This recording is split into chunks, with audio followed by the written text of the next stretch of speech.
Hello दोस्तों, channel में आपका स्वागत है। मेरा नाम है अखिलेश बर्तवाल। तो देखिए दोस्तों, यहाँ पर मैं लेकर आया हूँ उत्तराखंड इतिहास का एक महत्वपूर्ण टॉपिक, गढ़वाल के परमार राजवंश का भाग 6, जिसके अंतर्गत हम देखेंगे गढ़वाल शासक फतेहपति शाह के बारे में, जानेंगे इनसे जुड़े हुए सभी तथ्य। देखिए, ये सभी तथ्य इंपॉर्टेंट हो जाते हैं उत्तराखंड की सभी प्रतियोगी परीक्षाओं के लिए। तो चलिए, इससे पहले हम 1 से 5 पार्ट में देख चुके हैं, कनकपाल से लेकर पृथ्वीपति शाह तक। तो आज देखेंगे हम परमार राजवंश का भाग 6, फतेहपति शाह। तो चलिए शुरू करते हैं। देखिए, सबसे पहले हम देखेंगे समय काल की अगर हम बात करें तो 1664 से 1716 ईस्वी तक शासन किया था फतेहपति शाह ने।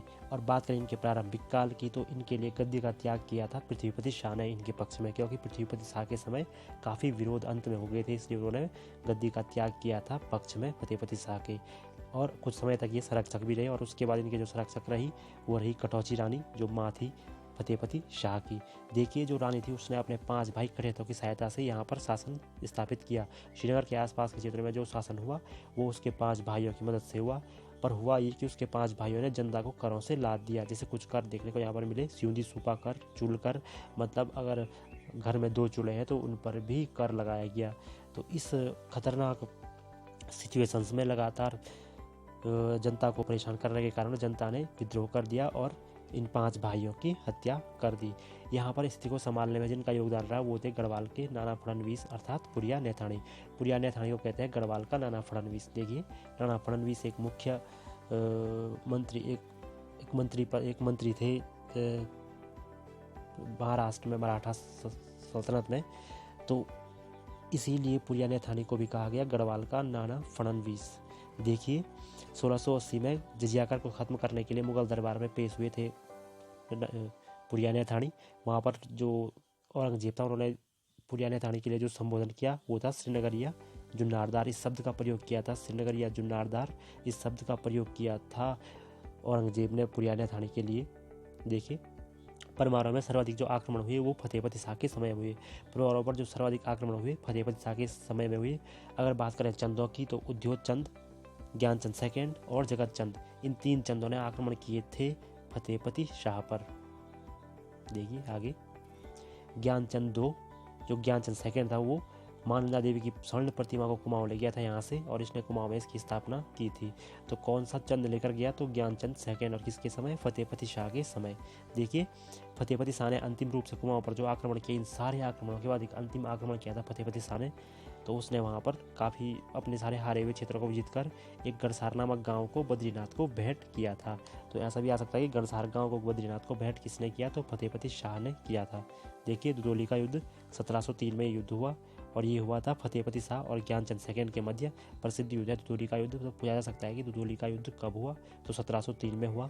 किस किस के मध्य हुआ? तो फतेहपति शाह और ज्ञानचंद सेकंड के ये मध्य हुआ।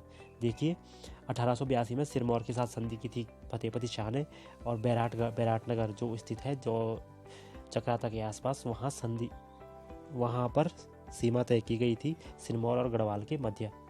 देखिए आगे, एक अन्य युद्ध अगर बात करें फतेहपति शाह का, तो वह है भंगाणी का युद्ध। देखिए, भंगाणी का युद्ध, भंगाणी जो क्षेत्र है वो है सिरमौर और गढ़वाल की सीमा पर। तो सितंबर 1688 में यहाँ पर युद्ध हुआ, एक भंगाणी का युद्ध, जो हुआ गुरु गोविंद सिंह सिख गुरु और पहाड़ी राज्यों के मध्य, जिनका नेतृत्व किया था फतेहपति शाह ने। देखिए, युद्ध होने का कारण माना जाता है कि वहाँ पर बिना परमिशन के गुरु गोविंद सिंह लगातार शिकार कर रहे थे, जिस कारण गढ़वाल के राजा ने उन पर आक्रमण कर दिया। देखिए, इस युद्ध का कोई परिणाम नहीं निकला। फतेहपति शाह के दरबार में नवरत्न थे। देखिए, फतेहपति शाह एक ऐसे परमार हैं जिनके दरबार में अकबर के समान नवरत्न मौजूद थे। तो प्रश्न आ सकता है कि किस परमार के दरबार में नवरत्न थे? तो वो थे फतेहपति शाह।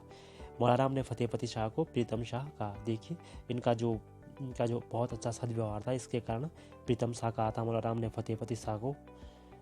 गढ़वाल का स्वर्ण काल कहा जाता है फतेहपति शाह के काल को। मतीराम ने कहा था गढ़वाल का स्वर्ण काल फतेहपति शाह का काल। देखिए, फतेहपति शाह के काल को ही कहा जाता है गढ़वाल का स्वर्ण काल। आगे बढ़ेंगे। गुरु राम राय का उत्तराखंड आगमन हुआ था इस समय पर। जो सिख गुरु राम राय थे, उनका आगमन हुआ देहरादून, और उन्हें 3 गाँव दान में दिए थे फतेहपति शाह ने देहरादून के।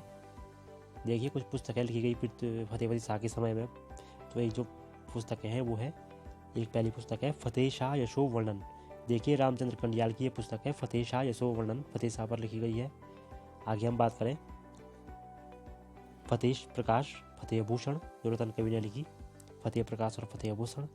आगे छंदसार पिंगल और वृत्त कौमुदी, ये लिखी थी मोतीराम ने। छंदसार पिंगल और वृत्त कौमुदी, ये दोनों मोतीराम ने लिखी। आगे देखिए, मोतीराम ने फतेहपति शाह को गढ़वाल का शिवाजी भी कहा था। तो मोतीराम ने फतेहपति शाह को गढ़वाल का शिवाजी भी कहा, और फतेहपति शाह के काल को गढ़वाल का स्वर्ण काल भी मोतीराम ने ही कहा था। तो ये था हमारा आज का टॉपिक। यहाँ पर हमने देखा फतेहपति शाह से संबंधित सभी तथ्य। तो दोस्तों धन्यवाद, मुझे पूरी उम्मीद है आपको ये टॉपिक पसंद आ रहा होगा।